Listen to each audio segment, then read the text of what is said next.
அப்போஸ்தலர் நடவடிக்கையில 9:5 எடுத்தவங்க யாரா இருந்தா நீங்க படிக்கலாம். நான் படிக்கிறேன். அதற்கு அவன், ஆண்டவரே நீர் யார் என்றான். அதற்கு கர்த்தர், நீ துன்பப்படுத்துகிற இயேசு நானே. முள்ளில் உதிக்கிறது உனக்கு கடினமாம் என்றார். ஆமென். ஆமென். பணக்காரன் தான் யோபு ஒரே நாளா పిచ్చకారణ మారువలకు ரொம்ப ఏழ்மையில తల్లపట్టారు. ఆరోగ్యం అంతా కూడా పోయి కురుపులన్నీ కూడా శరీరం అంతా వచ్చేసాయి. ஒரு கொடிய நோய் யோபுக்கு ஏற்பட்டு சாகும் நிலையில யோபு கூட சென்று விட்டார். భార్య కూడా ఏంటి బతుకు ఇంకా దేవుడేంటి వదిలే చచ్చిపోతుందా అమ్మ. யோபுடைய மனைவி இனிமே என்ன நீ ஆண்டவர் ஆண்டவர்னு சொல்ற, உயிரை விட்டு ஆண்டவரை தூஷித்து உயிரை விடு என்று యోబుయుடன் యోబు మనవి சொன்னார். అయినా సరే యోబు కష్టములో ఉన్న ఆయన వైపే చూచాడు. ஆனாலும் மனைவி வார்த்தை கேட்காம அத்தகைய கஷ்டத்துல கூட யோபு கர்த்தரை நோக்கி பார்த்தார். తీవ్ర స్థాయిలో ఉన్న శ్రమలో ఉండగా దేవుడు కనబడ్డారు, దేవుడు మాట్లాడారు. நம்முடைய கஷ்டத்துல கண்டிப்பா நீங்க தேவனை நோக்கி பார்த்தா உங்களுக்கு காணப்படுவார், உங்களோடு கூட பேசுவார். దేవుడు కనబడి మాట్లాడగా రెండంతల దీవెన కలిగింది. హల్లెలూయా హల్లెలూయా. సో யோபு ஒரே முறை கர்த்தர் வெளிப்பட்டு பேசினார். அவனுக்கு என்ன இழப்பெல்லாம் ஏற்பட்டதோ இரட்டிப்பான நன்மையை கர்த்தர் கொடுத்தார். ஹல்லேலூயா. மாரநாதா. దేవుడు మీకు కూడా కనబడతారు, మీతో మాట్లాడతారు. தேவன் கூட உங்களுக்கும் காணப்படுவார், உங்களோடு கூட பேசுவார். మీ మనసులో ఆశ ఉండాలి కానీ దేవుడు కనబడి మాట్లాడతారు. உங்க மனசுல ஆண்டவரை பார்க்கணும் நீங்க ஆசைப்பட்டீங்கன்னா ஆசைப்பட்ட இதயத்தை திருப்திப்படுத்தும் தேவன் அவர். బైబిల్ గ్రంథంలో ఇంకొక శ్రమలో ఉన్న ఒక తల్లిని చూపిస్తాను. பைபிள் கிரந்தத்துல பாடு அனுபவித்த ஒரு தாயை நான் உங்களுக்கு காண்பிக்கிறேன். అబ్రహాము గారి యొక్క భార్యగా ఉన్న హాగరు, ஆபிரகாமுடைய தாயான హాగర్ హాగర్ ஹாகர், వాళ్ళ అబ్బాయి పేరు ఇష్మాయేల్. அந்த அவங்களுடைய பையன் பேரு இஸ்மாயேல். ఎడారిలో వెళ్తుంది, ప్రయాణంలో తాగడానికి మంచినీళ్ళు లేవు. காட்டுல நடந்து போறாங்க, காட்டுல குடிக்க கூட தண்ணி இல்லைங்களா. పిల్లోడికి మంచినీళ్ళు లేక అల్లాడిపోయి చనిపోయే పరిస్థితి వచ్చింది. அந்த தாய் தன்னுடைய பிள்ளை இஸ்மாவேல் அந்த காட்டுல கூட்டி போகும்போது தண்ணி இல்லாம சாகும் நிலைமை அந்த காட்டுல ஏற்பட்டுச்சு. ఆ పిల్లోడు చచ్చిపోవడం చూడలేక దూరంగా వదిలేసి తల్లికి తిరిగింది. அந்த பிள்ளை தாகத்தினால் சாக போகிறார் என்று தெரிந்து தாய் அந்த பிள்ளை கண் முன்னாக சாக நம்ம பார்க்க முடியாது என்று தாய் விட்டு சற்று தூரம் பிள்ளையை விட்டு ஒதுங்கினார். ఆ తల్లి దేవుని వైపు చూసి నా యజమానిని యొక్క దేవుడా కాపాడు అని అడిగింది. கொஞ்ச தூரம் அந்த பிள்ளையை விட்டு கர்த்தரை நோக்கி பார்த்து, ஆண்டவரே என் பிள்ளையை காப்பாற்றுங்கள், నాకు కనబడు, నాతో మాట్లాడు అన్నాడు. எனக்கு கனப்படுங்கள், என்னோடு கூட பேசுங்கள். దేవుడు అద్భుతం చేశారు. தேவன் அந்த இடத்தில் அற்புதம் செய்தார். ఆ ఎడారిలో నీళ్లు వచ్చేసాయి బయటికి. அந்த காட்டுல உடனே தண்ணி வந்தது. ஹல்லேலூயா. மாரநாதா. దేవుడు కనబడి మాట్లాడే దేవుడు. தேவன் யாருக்கு வேணாலும் காணப்பட்டு பேசும் தெய்வமாய் இருக்கிறார். దేవుడు బైబిల్ గ్రంథంలో ఎవరికి కనబడి మాట్లాడినా వారందరి జీవితాలు మారిపోయాయి. இந்த வேதாகம புத்தகத்தில் யாருக்கிட்டெல்லாம் கர்த்தர் வெளிப்பட்டு பேசினாரோ அவங்க வாழ்க்கை அப்படியாய் மாறி போனது. మీ జీవితాలు కూడా మారిపోనాయి ఉన్నాయి. இன்னைக்கு கஷ்டத்துல இருக்க உங்க குடும்ப சூழ்நிலையும் கூட கர்த்தர் மாற்றுவார். ஆமென். ஹல்லேலூயா. రెండోదిగా దేవుడు ఇప్పుడు కనబడి మాట్లాడతారంటే ఆయన తలంపు కలిగి ఉన్నప్పుడు దేవుడిని కనబడి మాట్లాడతారు.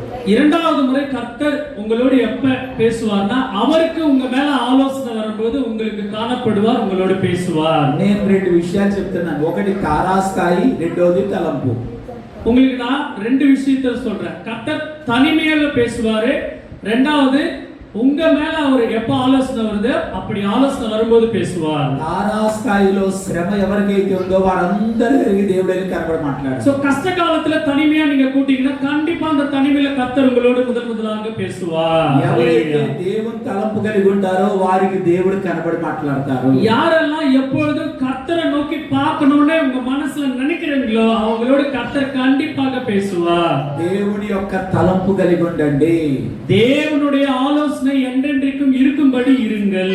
మనస్సు దేవుని వైపు మలపాలి. உங்க மனது என்றென்றைக்கும் கர்த்தரை நினைக்கும்படிக்கு நீங்கள் நோக்கி பார்க்க வேண்டும். ఈ మనసు అనేది పరిగెడతా ఉంటుంది. இந்த மனசு எல்லா இடத்திலும் போகும். ఈ రోజు మీరు ఇక్కడ కూర్చున్నారు, మనసు చెన్నై వెళ్ళిపోతుంది. இன்னைக்கு இங்க உட்கார்ந்திருக்கீங்க, ஆனா உங்க மனசு இங்க இல்ல. சென்னை அளவு தூரமா எங்கெங்க இருக்கும். మనసు పరిగెడుతుంది కనుక పరిగెట్టే మనసు నిదానంగా చేసి యేసై వైపు మలపాలి. சோ கஷ்டத்தை நோக்கி எல்லா இடத்தையும் பார்க்காம உங்க மனசை ஏசப்பாவை நோக்கி நீங்க பாத்தீங்க, உங்க எல்லா பாடியும் கர்த்தர் எடுத்து போடுவார். ஆமென். దేవుని తలంపు కలిగి ఉంటే దేవుడు కనబడతారు, దేవుడు మాట్లాడతారు. எப்பவுமே கர்த்தரை நீங்க நினைச்சீங்கன்னா உங்ககிட்ட பாப்பாரு, உங்களோடு கூட பேசுவார். బైబిల్ గ్రంథంలో అబ్రహాం అనబడిన ఒక భక్తుడు ఉన్నాడు. பைபிள் கிரந்தத்துல ஆபிரகாம் என்ற ஒரு பக்திமான் இருந்தார். అన్నీ ఉన్నాయి కానీ పిల్లలు లేరు. எல்லாமே ఆశీర్వాదமா ఆబ్రహాం இருக்கு, ஆனா குழந்தைங்க பாக்கியம் இல்ல. దేవుడు అన్ని ఇచ్చాడు, సంతానం ఇచ్చాడు, అన్ని పశువులు ఇచ్చాడు, పనివారిని ఇచ్చాడు, ఆస్తి ఇచ్చాడు, అన్ని పేరు ప్రఖ్యాతులు ఇచ్చారు, అన్ని ఇచ్చారు కానీ పిల్లలు లేరు కనుక నాకు దేవుడి సంతానం ఇవ్వలేదని ఆవేదనతో కూర్చున్నాడు. தேவன் ஆபிரகாமுக்கு பசு, ஆஸ்தி, அந்தஸ்து, ஐஸ்வர்யம், பதவி எல்லாமே கொடுத்தார். ஆனா குழந்தை பாக்கியம், கற்பக்கனிய ஆபிரகாமுக்கு கொடுக்கல. దేవుని గుడారములో కూర్చున్నాడు. தேவனுடைய கூடாரத்தில் ஆபிரகாம் அமர்ந்தார். దేవుని తలంపుతో కూర్చున్నాడు. தேவன் மீது பக்தியோடு கூட ஆலோசனையோடு கூட அமர்ந்தார். దేవా నాకు కనబడు, నాతో మాట్లాడు. தேவா எனக்கு காணப்படுங்கள், என்னோடு பேசுங்கள். ఆదికాండం 18వ అధ్యాయం 1-2 వచనాల్లో ஆதியாகமம் 18வது அதிகாரம் முதல் 2 வாக்கியங்கள். త్రియేక దేవుడు అబ్రహాం గుడారాన్ని దర్శించారు. திரியேக தேவர்கள் ஆபிரகாம் கூடாரத்தில் தரிசித்தார்கள். దేవుడు కనబడి మాట్లాడగా தேவன் காணப்பட்டு ஆபிரகாமோடு பேசுகையில் సంతోషంతో వాగ్దానం చేసి దేవుడు కుమారునిచ్చాడు. தேவன் ஆபிரகாமுக்கு சந்தோஷமாய் வாக்குத்தத்தம் பண்ணி கற்பக்கன்னியை கொடுத்தார். ఆ అబ్బాయి పేరే ఇస్సాకు. அந்த மகன் பேரே ஈசாக்கு. మీకు ఈ విషయం తెలుసా? నేను కొత్తగా చెప్తున్నానా? இந்த விஷயம் உங்களுக்கு தெரியுமா இல்ல புதுசா கேக்குற மாதிரி இருக்குங்களா? தெரியுமா? ஆபிரகாமுக்கு எத்தனை வயதுல கற்பக்கன்னியை கர்த்தர் கொடுத்தார்? అబ్రహాం ఇంటిని దేవుడు దర్శించడం తెలుసా? தெரியுமா? தெரியும் சொல்லுங்க. தெரியும். అబ్రహాము గుడారాన్ని దేవుడు దర్శించి వచ్చే ఏడాది నీకు పిల్లోడు పుడతాడని చెప్పాడు. ஆபிரகாமுக்கு தேவன் தரிசனம் கொடுத்து கவலைப்படாதே, வரும் மாதத்தில் உனக்கு ஒரு கற்பக்கன்னியை நான் கொடுக்கிறேன்னு கர்த்தர் வாக்குத்தத்தம் பண்ணினார். అప్పుడు ఎవరు నవ్వారు? அப்ப யார் நம்பினாங்க? ஆபிரகாமுக்கு குழந்தை பாக்கியம் கொடுக்கிறேன்னு சொன்ன கர்த்தர் அப்ப அவர் நம்பினாரா? ఎవరు నవ్వారు? யாராச்சும் நம்பினாங்களா? 100 வயசுல குழந்தை பாக்கியம் வருமா? வராது. யாருமே நம்பல. అబ్రహాం వయసు 100 సంవత్సరాలు. ஆபிரகாம் வயசு அப்ப 100. వాళ్ళ భార్య శారా వయసు 90 పైనే. அவங்க மனைவியான சாராளுக்கு 90 வயது. 90 సంవత్సరాల వయసున్న నేను పిల్లని కట్టానా అని నవ్విందామా? சாரா அம்மா 90 வயசு எனக்கு ஆயிடுச்சு, நான் குழந்தை பெக்க முடியுமா அப்படின்னு ஆண்டவரோடு கேட்டார். దేవునికి సమస్తము సాధ్యము. தேவன் நினைத்தால் சகலமும் சாத்தியமே. నవ్విందామా? சிரிச்சாங்க சாரா அம்மா. మన ఇంట్లో కూడా నవ్వే వాళ్ళు ఉన్నారు. இன்னைக்கு நம்ம வீட்டு சூழ்நிலை பார்த்து சிரிக்கிறவங்க இருக்கலாம். ఆడింట్లో కాదు, మన ఇంట్లో కూడా మీరు ప్రభులోకి వచ్చారంటే మీ మాటలు మీ ప్రార్థనని నవ్వేవాళ్ళు మన ఇంట్లోనే ఉంటారు. உங்க வீட்ல கூட சர்ச்சுக்கு போறீங்க, உங்க வீட்ல ஏதாவது கஷ்டம் வந்தா உங்க வீட்டை பார்த்து நீங்க சர்ச்சுக்கு போறீங்கன்னு ஹேளனமா பேசி சிரிக்கிறவங்க இருக்காங்க இப்பயும். ఈ రోజున శారాని దర్శించి బహుమానం ఇచ్చి దేవుడు కనబడి మాట్లాడడం బట్టి సంతాన భాగ్యం కలిగింది. சாராவுடைய வாழ்க்கையிலும் அப்படிதான் பக்கத்துல இருக்கவங்க பக்கத்துல சிரிச்சாங்க. ஆனா சாரா ஒரு சாட்சி ஜீவியத்தை ஜீவிக்கும்படிக்கு கர்த்தர் அவர் கற்பக்கன்னியை திறந்தார். దేవుడు మీకు కనబడి మాట్లాడే దేవుడు. தேவன் உங்களுடைய கஷ்டத்திலும் கூட காணப்படும் தேவனாய் இருக்கிறார். ఒక టైం పెట్టుకోండి దేవుని దగ్గర కూర్చోడానికి. ஒரு சமயம் நீங்க எப்பவுமே கர்த்தர் கிட்ட ஜெபம் பண்ண நீங்க வச்சுக்கணும். పొద్దున్నే 4 నుంచి 5 గంటల వరకు ఒక గంట టైం పెట్టుకోండి. அதிகாலையில ஜெபம் நீங்க பண்றதுக்கு 1 மணி நேரம் ஆயத்தமா இருங்க. మోకరించగలిగినంత స్థలం మీ ఇంట్లో దేవునికి ఇవ్వండి. முழங்கால் ஜெபம் பண்ணுங்க. ஒரு இடம் நீங்க பிரத்யேகமா வீட்ல ஏற்படுத்திக்கணும். దేవుడిని అలాగా ధ్యానంలో కూర్చోండి. தேவனை பார்த்து கண்ணை மூடி தியானம்ல காலையில உட்காருங்க. దేవుడు కనబడతారు, దేవుడు మీతో మాట్లాడతారు. தேவன் கண்டிப்பாக காணப்படுவார், உங்களோடு கூட பேசுவார். ఇలాగన వారికి కనబడిన దేవుడు మీకు కూడా కనబడతారు. சாரா அம்மாவுக்கு காணப்பட்டு பேசின தேவன் கண்டிப்பாக உங்களுக்கும் காணப்படுவார், உங்களோடு கூட பேசுவார். దేవా నాకు కనబడము, నాతో మాట్లాడము. దేవా అందరికి కనబడము, అందరితో మాట్లాడము. தேவா எனக்கு காணப்படுங்கள், என்னோடு பேசுங்கள். தேவா எல்லோருக்கும் காணப்படுங்கள், எல்லோரோடு கூட பேசுங்கள். రెండో అంశం, వ్యక్తిగతంగా దేవుడు కనబడి మాట్లాడతారు. இரண்டாவது அம்சம், தனிமையா தேவன் உங்களுக்கு வெளிப்பட்டு பேசுவார். గృహిణితో మాట్లాడిన దేవుడు, గోప్యంగా మాట్లాడిన దేవుడు ఈ రోజున మీకు కూడా కనబడి మాట్లాడే దేవుడు. இந்த வேதாகமத்துல ஒவ்வொருவரோடு கூட பேர் பேரா காணப்பட்டு பேசின தேவன் இன்றைக்கு உங்களோடு கூட ஒவ்வொருவரோடு பேசவிருக்கிறார். గృహిణులతో దేవుడు కనబడి మాట్లాడారు. గృహిణులు అంటే మీరే, స్త్రీలైన వారు. சோ பெண்களோடு, ஸ்திரீயான ஒவ்வொருவரோடு கர்த்தர் வெளிப்பட்டு பேசினார். அதுபோல உங்களோடு கூட கர்த்தர் பேசுவார். గోప్యంగా, సీక్రెట్ గా కనబడి మాట్లాడే దేవుడు. சோ தனிமையா நீங்க ஜெபம் பண்ணீங்கன்னா சீக்ரெட்டா உங்களோடு கூட கர்த்தர் பேசி உங்களுக்கு தரிசனம் கொடுப்பார். ఆయన ఈ రోజున మనందరికి కనబడి మాట్లాడే దేవుడు. இன்னைக்கு உங்க எல்லாரோடு கூட காணப்பட்டு தேவன் பேச போகிறார். చూడమ్మా, గృహిణులు, స్త్రీలైన వారు బైబిల్ గ్రంథంలో చాలా మంది ఉన్నారు. இந்த புஸ்தகத்துல பெண்கள் பல ஆச்சரிய காரியங்கள் செய்தவர்கள் இருக்கிறார்கள். హన్నా అనబడిన ఒక ఆమె కనబడుతుంది మొదటి సమూయేలు గ్రంథం మొదటి అధ్యాయంలో. சாமுவேல் 1ல ஹன்னா என்ற ஒரு பெண்மணியை நீங்க பார்க்கலாம். ఆమె చాలా బాధగా దేవుని ఆలయంలో ప్రార్థన చేస్తుంది. அவங்க ரொம்ப பிரயாசப்பட்டு தேவ ஆலயத்துல ஜெபம் பண்ணிட்டு இருந்தாங்க. దేవుడు కనబడి మాట్లాడగా ఆమె బాధ అంతా కూడా పోయింది.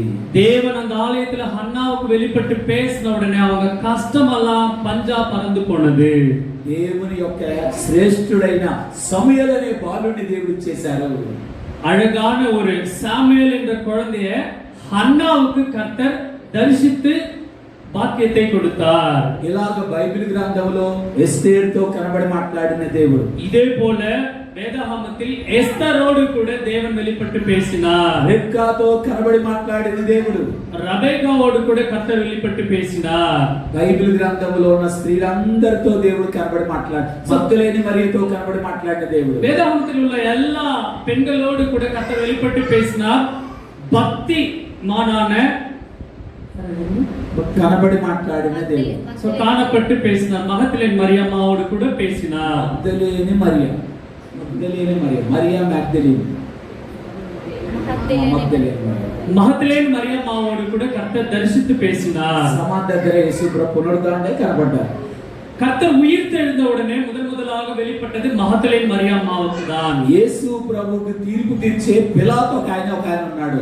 இயேசு பிரபுவுக்கு நியாயம் தீர்க்க பிலாத்து என்று ஒரு ராஜா இருந்தார். పిలాతు యొక్క భార్యకు దేవుడు కనబడి మాట్లాడారు. சோ பிலாத்துடைய மனைவியோடு கூட கர்த்தர் வெளிப்பட்டு பேசினார். వెంటనే తన భర్తకు ఉత్తరం రాసింది.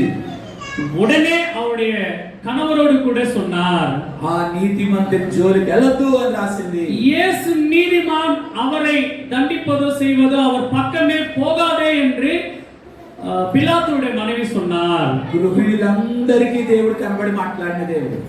அங்க இருக்கிற யாவரோடு கூட கர்த்தர் வெளிப்பட்டு பேசினவர். మీరందరూ కూడా గృహిణులు. நீங்க எல்லாரும் கூட அப்படியேப்பட்ட பெண்கள், உங்களோடு கூட கர்த்தர் பேசுவார். అంటే ఇల్లు కట్టేవారు, வீடு கட்டுபவர். మీరు మీ భర్తను చూసుకునేవాళ్ళు, நீங்க உங்க வீட்ல இருக்க கணவரை பாத்துக்குவீங்க, మీరు మీ పిల్లలను చూసుకునేవాళ్ళు, உங்க பிள்ளைகளை நீங்க பாத்துக்குவீங்க. భర్త కొరకు పిల్లల కొరకు అన్ని త్యాగం చేసేవాళ్ళు మీరే. உங்க கணவனுக்கும் பிள்ளைகளுக்கும் பெண்களான நீங்க எவ்வளவு தியாகம் பண்றீங்க உங்க வாழ்க்கையில. ఇల్లంతా చక్కబెట్టేవాళ్ళు మీరే. வீடெல்லாம் அழகா சுத்தம் செய்யறது நீங்க தான். బండి స్టీరింగ్ నడిపించేవాళ్ళు మీరే.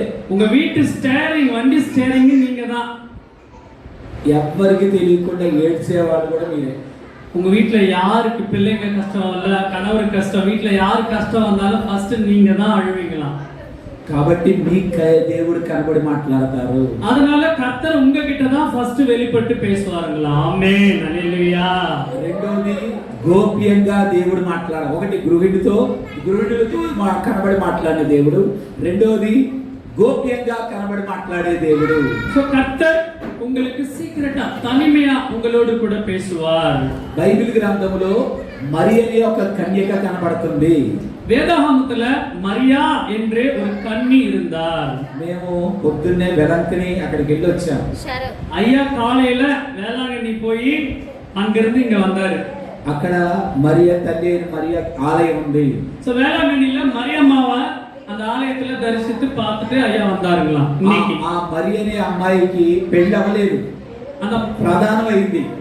அந்த மரியம்மாவுக்கு கல்யாணம் ஆகல, ஆனா நிச்சயதார்த்தம் ஆச்சு. పెళ్లి అవగానే ఆమె గర్భవతి అయింది. கல்யாணம் ஆன பிறகு அவங்க கர்ப்பம் தரிச்சாங்க. పెళ్లి అవుద్దా అవదా? கல்யாணத்துக்கு முன்னாடி கர்ப்பம் தரிச்சாங்கன்னா கல்யாணம் ஆகுமா ஆகாதா? நிச்சயதார்த்தம் ஆயிடுச்சு, கர்ப்பம் தரிச்சிட்டாங்க. கல்யாணம் முன்னாடி கல்யாணம் பண்ணுவாங்களா? అత్తింటోళ్ళు చేర్చుకుంటారా? గర్భవతి అయిన అమ్మాయిని కోడలుగా చేసుకుంటారా? அந்த அத்தை வீட்டுக்காரங்களோ மாமா வீட்டுக்காரங்களோ மருமகளா ஏத்துக்குவாங்களா? పోనీ పుట్టింటోళ్ళు ఒప్పుకుంటారా? போட்டோம் பிறந்த வீட்டுல ஒத்துக்குவாங்களா? మొత్తం పెళ్లి పనులను చేశారు, రంగులు వేసేసారు, శుభలేఖలు పనిచేశారు, యక్షాలను తెచ్చేసారు, వంటలు మాట్లాడారు, పందిరం వేసేసారు. ఇప్పుడు నేను గర్భవతి అమ్మ అని చెప్పినారు అమ్మకి. சோ திருமண காரியத்துக்கு பந்தல் போட்டாச்சு, சமையலுக்கு கொடுத்தாச்சு, அந்த திருமணத்துக்கு வேண்டிய எல்லா காரியமும் தயாரா வச்சுட்டாங்க. சரி தயாரா வச்சிட்டோம், கல்யாணம் பண்ணிக்கிங்க சொன்னா பண்ணிக்குவாங்களா? ఈ విషయం వాళ్ళకి జరుగుతుంటే ఊర్లో వాళ్ళు తెలుస్తుందా తెలీదా? இந்த விஷயம் எல்லாருக்குமே தெரியுமா தெரியாதா? தெரியும். ఊర్లో వాళ్ళందరూ ఏం చేస్తారు? ஊர்ல இருக்கவங்களா என்ன சொல்லுவாங்க? ఆ కాలంలో ఉన్న చట్ట ప్రకారం రాళ్లతో కొట్టి చంపేయాలి. சோ அந்த காலத்துல மரியம்மா வாழ்ந்த காலத்துல திருமணத்துக்கு முன்பு கர்ப்பம் தரிச்சா தண்டனை வந்து கல்லால அடிச்சு கொன்னுறணுமா? నేను మిమ్మల్ని అడుగుతున్నాను, రాళ్లతో కొట్టి చంపేశారా? சோ அந்த டைம்ல மரியம்மாவை கல்லால அடிச்சு சாவடிச்சாங்களா? పెళ్లి చేసుకోబోయే అబ్బాయి కూడా రాత్రి తెలిసి పారిపోదాం అనుకున్నాడు. மரியம்மாவை கல்யாணம் பண்ற மகன் கூட இந்த பொண்ணு கர்ப்பம் தரிச்சுன்னு ராத்திரியோட ராத்திரியா நம்ம எங்கன்னா ஓடி போயிடலான்னு நினைச்சாருங்களா? గర్భవతి అయిన అమ్మాయి నేను ఎలా పెళ్లి చేసుకుంటాను అని పెళ్లి చేసుకుంటాడు మీ అబ్బాయి. நீங்க பண்ணுவீங்களா? உங்க மகன் யாருக்குன்னா பாக்குறீங்க, அந்த பொண்ணு முன்னாடியே கர்ப்பம் தரிச்சா நீங்க கல்யாணம் பண்ணுவீங்களா உங்க மகனுக்கு? పెళ్లి అయిందా లేదా? கல்யாணம் ஆச்சா இல்லையா தெரியுமா? మరియా యోసేపు పెళ్లి జరిగింది. மரியம்மா யோசேப்பு கல்யாணம் நடந்தது. ఘనంగా జరిగింది, கனமா மகிமையா நடந்தது. అబ్బాయి ఏమనలేదు.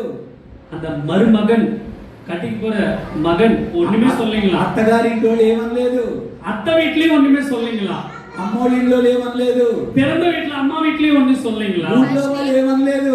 ஊர்ல இருக்க மக்கள் கூட ஒண்ணுமே சொல்லீங்களா? రాళ్ళతో కొట్టి చంపలేదు. கல்லால அடிச்சு அந்த காலத்துல தண்டனை கொடுக்கலையா? ఇద్దరు కలిసి బెత్లెహేం వెళ్ళిపోయారు. எல்லாருமே கலந்து பெத்லஹேமுக்கு போயிட்டாங்க.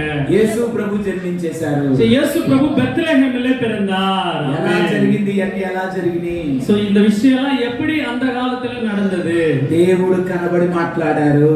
தேவன் காணப்பட்டு பேசினார். మరియతో కనబడి మాట్లాడారు దేవుడు. மரியம்மாவோடு கூட கர்த்தர் காணப்பட்டு பேசினார். యోసేపుతో కనబడి మాట్లాడారు. யோசேப்பு கிட்ட கூட கர்த்தர் வெளிப்பட்டு பேசினார். దేవుడే వారిని నడిపించేశారు. தேவனே அவர்கள் இருவரையும் நடத்தினார். దేవుడు కనబడి మాట్లాడగా అన్ని కష్టాలు దాటి వెళ్ళిపోయారు. இது போல தேவன் உங்களோடு பேசினா எல்லா கஷ்டமும் உங்களை தாண்டி போயிடும். అసాధ్యం అనుకున్న కార్యం సాధ్యమైపోయింది. உங்களால முடியாத காரியம் கர்த்தரால் முடியும்.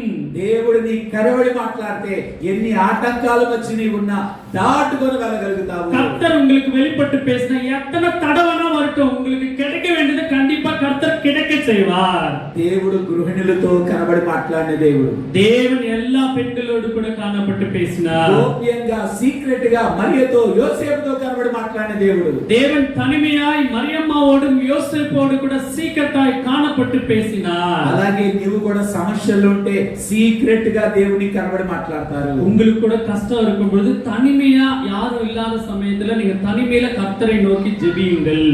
గృహిణితో మా కనబడి మాట్లాడిన దేవుడు, గోప్యంగా కనబడి మాట్లాడిన దేవుడు ఈ రోజున మనందరితో కూడా ఆయన కనబడి మాట్లాడే దేవుడై ఉన్నాడు. சகல ஜனங்களோடு காணப்பட்டு பேசின தேவன் தனிமையாய் சீக்கிரட்டாக கூட காணப்பட்டு பேசின தேவன் உங்களோடு கூட காணப்பட்டு பேசி உங்க கஷ்டத்தை போக்குவார்.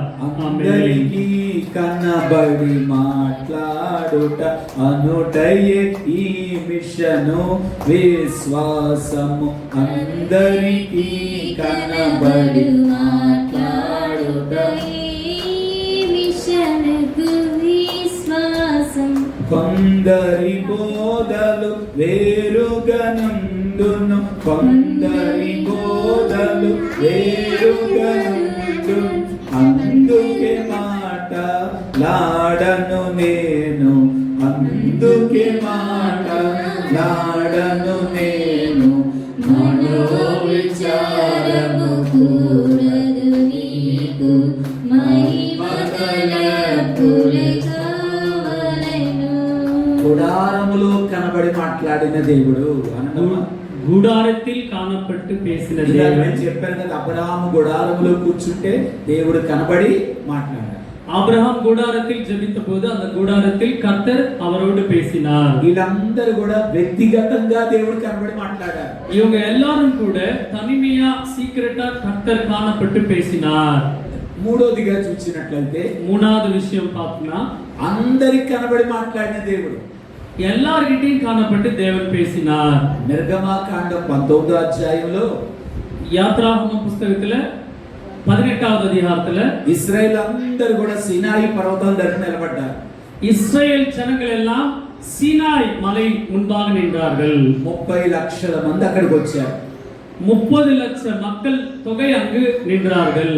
మోషే వారందరికి నాయకుడిగా నడిపిస్తున్నాడు. மோசே அந்த 30 லட்சம் ஜனங்களுக்கெல்லாம் தலைவராய் நின்றார். వాళ్ళందరితో మోషే దేవునితో మాట్లాడి చెప్పిన మాటలు, அந்த ஜனங்களோடு மோசே கர்த்தர் சொன்ன வார்த்தைகளை கேட்டு ஜனங்களோடு கூட சொன்னார். మీ అందరూ కూడా శుద్ధి చేసుకోండి, நீங்க எல்லாரும் கூட உங்களை பரிசுத்தப்படுத்திக் கொள்ளுங்கள், మీరందరూ కూడా సిద్ధపడండి. நீங்க எல்லாரும் கூட தயாரா இருங்க. శుద్ధి చేసుకోవాలి, సిద్ధపడాలి.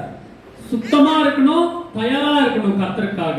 శుద్ధి అనగా వారు చేసుకున్న శుద్ధి ఏంటంటే, ఒకటి వారి యొక్క హృదయాన్ని శుద్ధి, రెండు వారి యొక్క శరీరాన్ని శుద్ధి, మూడు వారి యొక్క వస్త్రాలను శుద్ధి. சோ சுத்தம்னா உங்களுக்கு என்னன்னா உங்க இருதயத்தை நீங்க சுத்தமா வச்சுக்கணும், ரெண்டாவது உங்க சரீரத்தை நீங்க சுத்தமா வச்சுக்கணும், மூன்றாவது நீங்க தரித்துக் கொள்ற வஸ்திரத்தை நீங்க சுத்தமா வச்சுக்கணும். అందరూ శుద్ధి చేసుకుంటే 30 లక్షల మందికి సీనాయి పర్వతం మీద దేవుడు కనబడి మాట్లాడారు. எல்லாருமே இந்த மூணு சுத்தம் வைத்துக் கொண்டது நிமித்தம் கர்த்தர் அந்த ஜனங்களுக்கு எல்லோருக்கும் கூட சீனாய் மலையின் மீது இருந்து தரிசித்து எல்லோரும் காணப்படும்படிக்கு దర్శనத்தை கொடுத்தார். అన్ని లక్షల మంది కనబడినది మాట్లాడిన దేవుడు నీకు కనబడి మాట్లాడా? 30 లక్షల மக்களுக்கு காணப்பட்டு பேசின தேவன் உங்களுக்கு காணப்பட்டு பேச மாட்டாரா? మీరు కూడా శుద్ధి చేసుకోండి. நீங்க கூட சுத்தமா இந்த மூணு சுத்தம் இருந்துச்சுன்னா బైబిల్లో ఉన్న మాట, హృదయ శుద్ధి గలవారు ధన్యులు, వారు దేవుని చూచెదరు. வேதாகமத்தில் உள்ள வார்த்தைகள், இருதயம் சுத்தம் உள்ளவர்கள் பாக்கியவான்கள், அவர்கள் தேவனை தரிசிப்பார்கள். హృదయాన్ని శుద్ధి చేసుకోవడము, உங்க இருதயத்தை நீங்க சுத்தமா வச்சுக்கணும், తలంపులను శుద్ధి చేసుకోవడము, உங்க ஆலோசனை நீங்க சுத்தமா வச்சுக்கணும், మన గదిని శుద్ధి చేసుకోవడము, உங்க வீட்டுல இருக்கிற ஒவ்வொரு அறையும் சுத்தமா வச்சுக்கணும். అలాగ శుద్ధి చేసుకొని దేవుని అడిగినట్లయితే ఆయన కనబడి మాట్లాడతారు. அப்படியே உங்க குருவத்தெல்லாம் நீங்க சுத்தமா உங்களையும் சுத்தமா வச்சு நீங்க கர்த்தரை நோக்கி பார்த்தா உங்களுக்கு கண்டிப்பா காணப்படுவார், உங்களோடு பேசுவார். వాళ్ళందరికి కనబడి మాట్లాడిన దేవుడు அவங்களுக்கு எல்லாம் காணப்பட்டு பேசின தேவன் మీకు కూడా కనబడి మాట్లాడతారు. உங்களுக்கு கூட காணப்பட்டு பேசுவார். ఇంకో సందర్భాన్ని మీకు చెప్తాను. இன்னொரு விஷயம் நான் உங்களுக்கு சொல்றேன். అపోస్తలుల కార్యములు 2వ అధ్యాయంలో அப்போஸ்தலர் நடவடிக்கையில ఇలాగే మేడగదిలో కూర్చున్నారు 120 మంది. இது போலதான் ஒரு சபையில உட்கார்ந்து 100 பேர் உட்கார்ந்து இருந்தாங்க. ఆ 120 మంది సిద్ధపడ్డారు.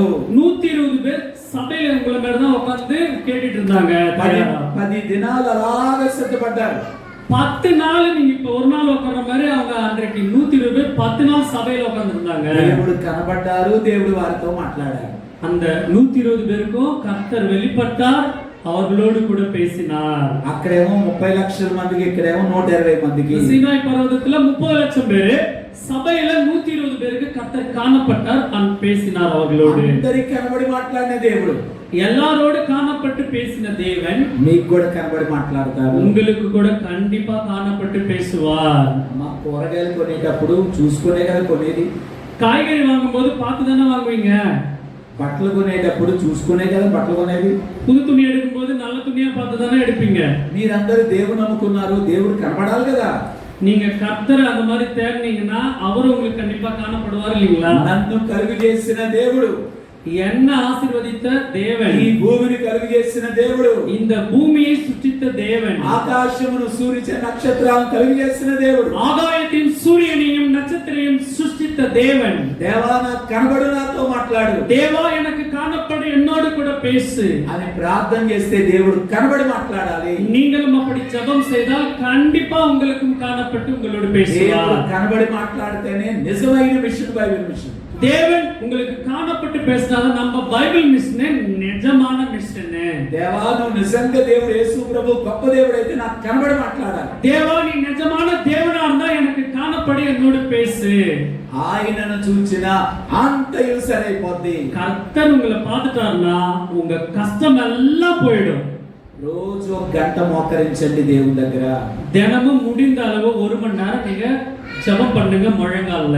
దేవుడు మీకు కనబడతారు, మాట్లాడతారు. தேவன் உங்களுக்கு காணப்படுவார், உங்களோடு பேசுவார். దేవుడు కనబడి మాట్లాడితేనే బైబిల్ మిషన్ స్థాపన జరిగింది. தேவன் காணப்பட்டு வெளிப்படுத்தியதனால தான் தேவதாசையா பைபிள் மிஷனை இந்த உலகத்துக்கு கொண்டு வந்தார். దేవుడు చెప్తేనే దేవదాసయ్య గారు ఏ పనైనా చేశారు. நம்ம சபையை தேவதாசையா கர்த்தர் சொல்லதான் இதுவரையும் செஞ்சு நடத்திட்டு வராங்க. దేవదాసయ్య గారికి దేవుడు చెప్తే గుంటూరు బేతేలో ప్రెసిడెంట్ అయ్య గారు ఇంట్లో ఉన్నారు. தேவதாஸ் ஐயாவுக்கு கர்த்தர் சொன்னதுனால தான் குண்டூர் பிரசிடென்ட் ஐயா வீட்ல நம்ம ஸ்தாபனத்தை வெளிப்படுத்தின தேவதாஸ் ஐயா அங்க இருந்தார். దేవుడు చెప్పాడు గనుకనే ఈ ఆలయం కొరకు ప్రెసిడెంట్ అయ్య గారు నిలబడి కార్యాలు చేశారు. தேவன் சொன்னதுனால தான் இந்த ஆலயத்துக்கு கூட ஜெபம் பண்ணி கர்த்தர் பிரசிடென்ட் ஐயாவை கூட நடத்தினார். దేవుడు చెప్పారు గనుకనే ఈయన సేవలోకి వచ్చారు. சோ தேவன் சொன்னதுனால தான் நம்ம சூரமங்கலம் இந்த ஆலயத்துக்காக நானும் சேவைக்கு வந்திருக்கேன். ఇది దేవుని చిత్తం గనుకనే నేను ఇక్కడికి వచ్చాను. சோ தேவனுடைய சித்தத்துல இருக்கிறதுனால தான் ஐயா கூட இங்க வரும்படிக்கு கர்த்தர் நடத்தினார். నేను కూడా ఇక్కడ రావాలని ఆలోచన లేదు. இங்க இன்னைக்கு வரணும்ன்ற ஆலோசனை ஐயாவுக்கு இல்ல. మాకు కూడా బోల్డెన్ పనులు ఉన్నాయి అక్కడ. ஐயாவுக்கு நிறைய வேலை இருக்கு. కొంతమంది అయ్యగారులు మేము వెళ్తున్నాం అని చెప్పారు. கொஞ்சம் ஐயாலாம் நாங்க போறோம், நீங்க போயிட்டு வாங்கன்னு சொன்னாங்களாம். అలాగైతే మేము కూడా వస్తామండి, వేరే వాళ్ళు ఎవరో రాలేదు. சோ அப்படின்னா நாங்களும் வரோம், வேற யாரும் வரல. సరే మేము వస్తామండి అని మేము ముగ్గురు వస్తామంటే అన్నాం. சோ இங்க அப்படின்னா நாங்க 3 பேர் கூட வரேன்னு சொல்லிட்டு அவங்க வந்தாங்க. మేము వస్తాం, ఇంకో ఇద్దరు కలిసారు. இன்னும் 2 பேர் வரேன்ட்டு 5 பேரா வந்தாங்க. మరి 5 వెళ్తుంటే మేము వస్తాం, ఇంకోటి కలిసారు. சோ 5 பேர் ரெடி ஆகி பாண்டிச்சேரி வரலாம்னா இன்னும் 5 பேர் ரெடி ஆனாங்க. అందరం కలిసి ఇలా వచ్చాము. சோ 10 பேரா இன்னைக்கு பாண்டிச்சேரி நம்ம இடத்துக்கு வந்திருக்காங்க. మనం చూడాలని ఉంది, ఇలా నిలబడాలని ఉంది కనుక ఇది దేవుని చిత్తం కనుక ప్రభు నడిపించారు. இந்த இடத்துல இவங்க 10 பேர் வரணும்னு கர்த்தர் சித்தம் இருந்ததுனால இன்றைக்கு இந்த இடத்துல ஐயா கூட நின்று உங்களோடு கூட உரையாடுகிறார். మమ్మల్ని మీ మధ్యకి తీసుకొచ్చిన దేవుడు మీ ఇంటికి యేసయ్య వస్తారు. சோ இந்த இடத்துக்கு நடத்தின கர்த்தர் உங்க இடத்துக்கு கூட கர்த்தர் வருவார். యేసయ్య మీకు కనబడి మాట్లాడతారు. இயேசு பிரபு உங்களோடு கூட காணப்பட்டு பேசுவார். ఆయన చూచే ధన్యత, మాట వినగలిగిన ధన్యత దేవుడు మీకు అనుగ్రహించును గాక. அவர் பார்க்கிற அந்த காணப்படுதல், அவர் பேசுற வார்த்தை, அவருடைய தரிசனம் உங்களுக்கு கர்த்தர் ஆசீர்வதித்து கொடுப்பாராக. ஆமென். ఆలస్యమైన మీ అందరూ వచ్చినందుకు మా కృతజ్ఞతలు, ధన్యవాదాలు. சோ நாங்க லேட்டா வந்தாலும் நாங்க வர்ற வரைக்கும் நீங்க காத்திருந்து உட்கார்ந்தனால உங்களுக்கு எங்க நன்றிகளை செலுத்துறேன். అందరికీ మరణాలు. எல்லாருக்கும் மாறினதா పరిశుద్ధుడా వెత్తబడిన చిన్న వాక్యం జపం. స్థిరపరిచి వర్ధల చేయమని బిడ్డలందరూ దేవుడు కనబడి మాట్లాడతారని వాక్యం చెప్పాం గనక దేవా మీరు కనబడి మాట్లాడండి, బలమైన పరిచరగల కృప దయచేయమని యేసు నామమున వేడుకుంటున్నాం తండ్రి. ఆమేన్.